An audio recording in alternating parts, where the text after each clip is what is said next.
یەکێک لە ساڵیادی کۆچکرد و کۆچی ڕابردنیەتەوەیمان جەنابی مام جەلال سەری ڕێز و نەوازش بۆ سەرجەم شەهیدانی کوردستان دابنێون بە سەرەویشانەوە هەڤاڵمان دەیان. دیارە خۆتان دەزانن جەنابی مام جەلال ڕۆڵێکی کاریگەری هەبووە بۆ خزمەتکردنی وەرزشکاران بە تایبەتی و لاوان بەردەوام لە خەمی ئەوە بووە خزمەت بە چینی وەرزشکار و لاوانی کوردستان بگەێنی و هەر لەم ڕۆوە بۆیە هەر کارێک و هەر خزمەتێکی وەرزشی کە بچێتە لای جەنابی بە دڵنیاییەوە بەبێ یەکسەر جێبەجێ دەکرد بۆ خزمەتکردنی ئەوە. بەڕاستی ئەمڕۆ وەکو کاردەکانی یەکێتی نیشتیمانی کوردستان و وەرزشکارانی یەکێتی خۆمان بە خەمبار دەزانین کە ساڵیادی بکەینەوە و من لێرەوە سەری ڕێز و نەوازش جاریکە دانەوێنین و تەمەناکەین بە بەهەشتی بەرین شاد بوێ. ئەمڕۆ کە یادی هەواڵی و سەرکردەوە سەرۆشی بەڕێز ئەبا مام جەلال دەکرێتەوە کە من وەکو کادێرێکی یەکێتی نیشتیمانی کوردستان و لە هەمان کات وەرزشکارێکی دێرینی شاری سلێمانی ئەوەی کە هەواڵ مام جەلال بۆ وەرزشی شاری سلێمانی کرد و ئەتوانم بڵم لە دوای ئەو بە مێژوویش ناتوانن کەسیان بیکەنەوە، هیچیان کەسیان ناکردوێتەوە. یەکێ لەو خاڵانە یاریگای سلێمانی کە نۆژەنی کرایە و لەسەر ئەساسی هەواڵ مام جەلال کە خۆی نۆژەنی کردەوە جنا ئێستاش بە یاریگا بوو شاری سلێمانی. دوای ئەوە یەکەم کەناڵ کەم کرایە لە کوردستانە بۆ تەلەڤیزیۆنی سپۆرت بوو هەر هەواڵ مام جەلال کردیەوە. دوای ئەوەش خاڵێکی جەوهەری هەبوو وەرزشکاران دایمەن کە عایادەیە یا شتێکیانە کرد ئەچوون بۆ کوێ ئەچوون بۆ عایادەکانیانە کرد. هەواڵ مام جەلال بڕیارێکی یا ئەبێ هەموو وەرزشکاری لە قەسخانەی شۆڕش ئەبێ هەمویان تەداوی و عەمەلیات و هەموو شتەکانیان بێ بەرامبەر بۆ بکرێت و ئەم ڕۆژێش ئەتوانم بڵێم نەهامەتێکی گەورە بوو بەسەر هەموو کوردستانەوە، نەک کوردستانی باشوورە، ئەتوانم بڵێم بەسەر هەموو کوردستانی گەورەیە هاو.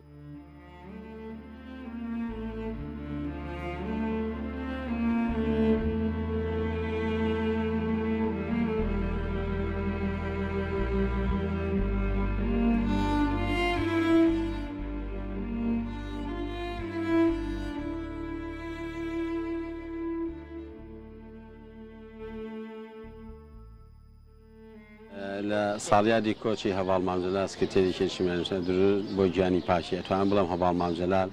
یەکێک بوو لە پارێزەر و پشتیوانان و هاوکاری وەرزشکاران. هەموو جارێک خۆی فەرمووە ئەگەر قەدرتان لێکرا من پارێزەری وەرزشکارانم هەموو حەقانتان بۆ وەرەگرمەوە. ئەتوانم مام جەلال ڕۆڵێکی گرنگی هەبووە لە وەرزشە، هەر لە دامەزرانی لیژەی ئۆلۆمپی هەرێمی کوردستان لە ساڵی 90 کە لەسەر ڕاستپاردە و پێشنیازی بەڕێزیان لیژەی ئۆلۆمپی دامەزرا و دواتر لیژنێتی پەمیلیەکان و دوای ئەو یەکێتی وەرزشیان و ئەو یانەی وەرزشیانەی کە ئەتوانم بڵێم لە سەردەمی هەواڵ مام جەلالە کە هەموو پێشنیازانەی وەرزش لە سەرجەم شار و شارۆچکە و تەنانەت گوندەکانیش وەرزشی تیاکرا یاریگەیان بۆ لەسەر پێشنیازی هەواڵ مام جەلال بوو کە هەموو ئەو پرۆژە وەرزشیانە کرا و ئێستا لەسەر جەم گوند و شار و شارۆچکەکاندا ئەتوانم نییە شوێنێک نەمابێت کە پرۆژەی وەرزشی بۆ نەکرابێ. هەواڵ مام جەلال دەوری گرنگ و کاریگەری هەبوو لە دروستکردنەوەی دوای ڕوخاندنی ڕژێمی عێراق لە دروستکردنەوەی لیژە ئۆلۆمپی عێراقا لە شارۆچکەی دووکان کە ئەمە گەورەترین دەستکەوت بوو بۆ وەرزشی عێراق و هەرێمی کوردستان. ئەتوانم سەرجەم ئەو شانەی کە هەواڵ مام جەلال بۆ وەرزشی کردووە ڕۆڵ و گرنگی و کاریگەری خۆی هەبووە. ئەو دەستگا وەرزشیانە ئێستا ماون خزمەتی وەرزش دەکەن، هەموو ئەمانە لەسەر ڕاستپاردەی هەواڵ مام جەلال بووە و لەو کایانەی کە هەواڵ مام جەلال زیاتر گرنگی پیاوە بواری ژنان بووە. ئەتوانم بڵێم ئەو ژنانەی کە ئێستا لە سەر ئاسی وەرزشی عێراق لە ڕووی ئیداری و لە ڕووی وەکو یاریزان و پاڵەوان لەسەر ئاسی عێراق ئەمانە هەمووی پاڵپشت و پشتیوانی هەواڵ مام جەلال بووە. ئەتوانی بڵێن مام جەلال ڕۆڵ و گرنگێکی کاریگەری هەبوو بۆ وەرزش. لە ساڵیادی کۆچی دوای سەرۆک مام جەلالە دیسانە پرسۆ سەرخۆشخوان ئاڕاستەیەک بنەماڵەکەیەکی هیوادارین خوا باشی بەرین شاد کرد بێت لە پای تێکۆشان و هەوڵ و ماندووبوون و هیلاکی سەرۆک مام جەلال و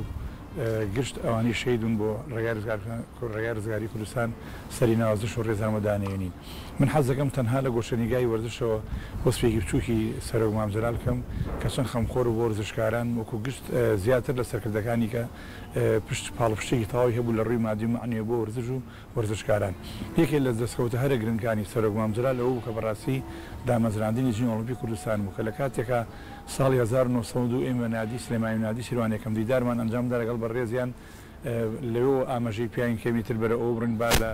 بەغا جیابینەوە بەرە و بنیادنانی وەرشی کوردستان هەنگاو بنین. دواتر ئەم قسانی بۆ بەرجەستە کرا کە ئەوسا لە ڕێی بەڕێز کاک بەختیار سەرۆکی ژینی ئۆلیمپی کوردستان کە پێشوی ژینی ئۆلیمپی دامەزرێ ئەوسا بڵێن ترس و تا ڕادەیە قسە و تێبینی زۆر لەسەرەوە بکە ئێمە ناتوانین ژینی ئۆلیمپی کوردستان دامەزرێن. بەڵام دوا جارە پاڵپشتی مامزەلال و برادرانی ژینی ئۆلیمپی و کاتە کاک بەختیار خوا لە خۆش و مامەستەلاح مامەساڵ گورد ئەمانە هەمووی لەگەڵ چەندین وەرزشکاری بەتوانای کە ژینی ئۆلیمپی کوردستان بە ڕەزامەندی سەرۆک مامزەلال دامەزراو کە ئەوسا زۆر بۆ جێی گلەی و تێبینی کەیان زۆربەی وەرزشکاران و کەسانی دەروی وەرزش مەسن تا ڕادەیەک نیان پیان قورس بوو کە ڕژێمی سەدام ما بۆ ئەوساکەم هەنگاوەنگای قورسە و نابێتە بواری پراکتیک و جێبەجێکردن. بەڵام وردە لە پاڵپشتی مادی و معنەوی سەرۆک مامزەلال و برادرانی ئەوسا لە ژینی ئۆلیمپی کوردستان ئێستا هەموو خۆیە کە لە سای خاوەنی لە ژینی ئۆلیمپی کوردستانین و ئەو خەوە بە تەخەوەیەکی ڕاستی ئێمە من دامەزرانی ژینی ئۆلیمپی کوردستان لە زاری خۆم و گشت برادرانی سەرۆکی پێشووی ژینی ئۆلیمپی کوردستان کاک بەختیار و هەڤاڵانی مەکتەب تەنفیزی دەقاو دەگەڕینەوە بۆ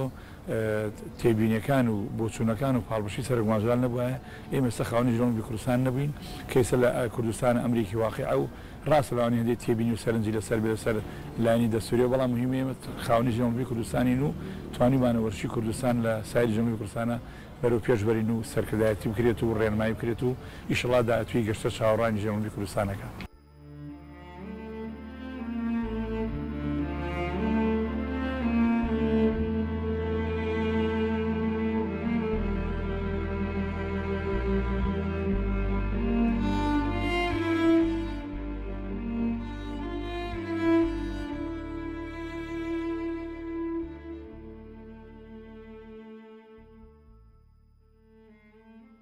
ئێمە وەکو وەرزشکاران بەڕاستی دەربارەی هەڤاڵ مامزەلال خوا لێ خۆش بێت وەمانەزانی تەنیا سەرکردەیەکی سیاسیە و نەمانەزانی کە تا چەند نزیکایەتی و دۆستایەتی و زانیاری خۆشەویستی لەگەڵ وەرزشە چەندە و چۆنە. بەڵام بەڕاستی دوای ئەوەی کە بە دیداری گەیشتین من سێ جار چوومەتە خزمەتی لە نزیکەوە یەکەم جار ساڵی 1993 بوو بۆ یەکەم جار لە قەڵاچوالان پێشوازی کردین وەکو دەستەی کارگەڕی یانی وەرزشی سلێمانی و سیروان و هەروەها ساڵی 1998 لە ماڵی خۆیان لە سلێمانی و جارێکی تری چەند لە لای حاکم قارکە پارێزگاری سلێمانی بوو. من ئەو سێجارە بەڕاستی بە خزمەتی گەیشتم بۆم دەرکەوت کە ئەم بەڕێزە یەک وەرزشی زۆر خۆشەوێت و بۆ یەکەم جار کە چوونە لای بەڕاستی زۆری پێخۆش بوو لە قەڵاچوالان زۆر دانیشتێکی کراوە بوو زۆر بە سوحبەت و پێکەنینەوە قسەیەکە لەگەڵمانە و زۆر دڵی خۆش بوو کە وەرزش کایەکی گرنگە لە بواری کۆمەلگای شارستانێتە بە ئامادەبوونی خوا لێ خۆش بوو جەمالاغا و نوکتەیەکی خۆشیشی لەسەر وەرزشکە کە ئێمە بەڕاستی سەرمان سۆرماوە لەگەڵەوەشان زۆری هەمومانی هێنایە پێکەنین و جەوێکی زۆر خۆشی دروست کرد. ئەو دانیشتنە تقریبان یەکەم دانیشتن بوو ئێمە زانیمان کە هەڤاڵ مامزەلال شارەزایی و زانیارێکی باشی هەیە لەسەر وەرزش و پارەیەکی باشیشی یانیە و هاتینەوە. خاڵی دووهەم بۆم دەرکەوت کە لەو چەندی دارانەی ئەو ساڵانە کە بە خزمەتی گەیشتین ئەم پیاوە ئەوێت ڕوئیا و تیاڕوانین و بۆ چوونی لەسەر وەرزش ئەوەیە کە میلەتی کورد تەنیا نەناسرێت بە سیاسەت یاخود بە شەڕکردن ئەمانە کایەکی گرنگی تر هەیە کۆمەلگای کوردەواری پێوەی ئەبێ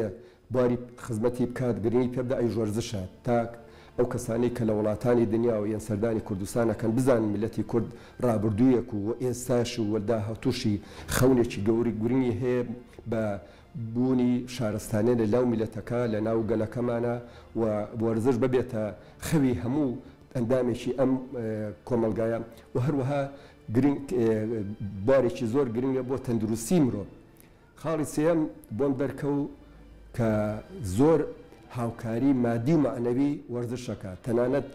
هەموو ماونیەک ئەو کاتانی کە من لە لیژنەی ئۆڵۆمپی کوردستان بووم ئەندامی کۆمیتێ تەنفیزی بووم لە یەکێتی تۆپی کوردستانە بووم بە درێژی ئەو کاتانە تاکو بوو بە سەرۆک کۆماریش تەنیا کەسێک کە پاڵپشتێکی بە تایبەتی مادیە کرد بەڕاستی ئەو بەڕێزە بوو و ئەمانش هەروای کردبوو کە لیژنەی ئۆڵۆمپی کوردستان خۆی بگرێ ئەجینا هیچ دام و دەستگایەکی تر یا کەسایەکی تری سیاسی لەسەر ئاسی کوردستان هیچ کەسێک یارمەتی لیژنەی ئۆڵۆمپی کوردستانی نایە تا کاتێک کە ساڵی 2010 لە ئەندامی کۆمیتەی تەنفیزی بوو ئەمانە هەمووی وای کرد کە ئێمە لەلامان ئەوە بێت ئەم سەرکردەیە بەردی بناغەیەکی داڕەشت بۆ کۆمەلگایەکی مەدەنی شارستانیەت لە ناو کوردەواریە کە پێویستە جێنشینان و پێویستە کەسانی ترکە لە حیزبەکانە لە دام و دەستگاکانی دەوڵەتە لە وەزارەتەکانە پێویستە بەو شێ بڕن بۆیە من بۆم دەرکەوت کە بەڕاستی ئەو بەڕێزە زۆر حەزی بە وەرزش بوو و زۆر خزمەتی وەرزشی کرد بەڵام بەداخەوە دوای بەڕێزی وەکو پێویست وەرزش ناڕوا بەڕێگە